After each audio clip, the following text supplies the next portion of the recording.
This is how to wind the weed eaters.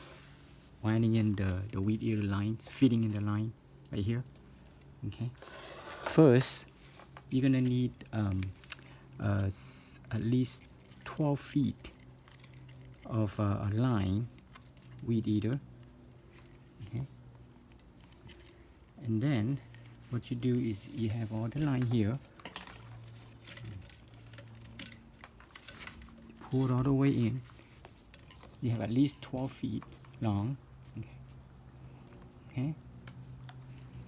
And then you feed it in here. Feed it in this. Okay. Feed it in this line winding.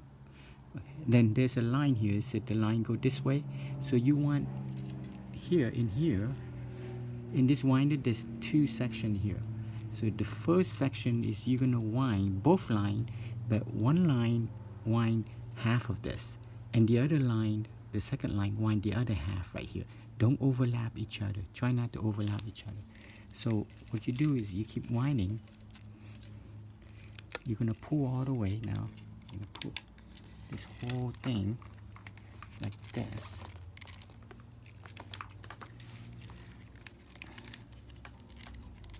Pull all the way to the end. Okay, like that. So you're locking in. So right now you're locking in. So now you start winding. So first you're gonna wind the first line. You're gonna wind this half. Just this half only. Okay. Okay. You see on the half of this spool only. Just keep winding this half.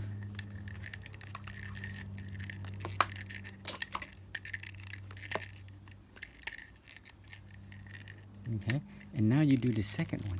You do on the other side, the other half of this spool right here. Do the other half. Okay.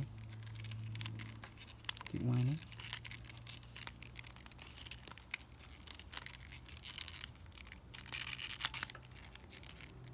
Make sure that it's not overlapping. The two lines is not overlapping each other.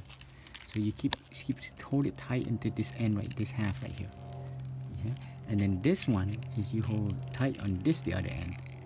Okay, that's how you do it. And then that's when after this you just put it in this weed eater. Okay, that's all you need. It's very simple. The key thing is that put these four spool right here. You put half of it on one line and the other half on the other side. Okay, that's the way you do it. So that way it won't tangle up.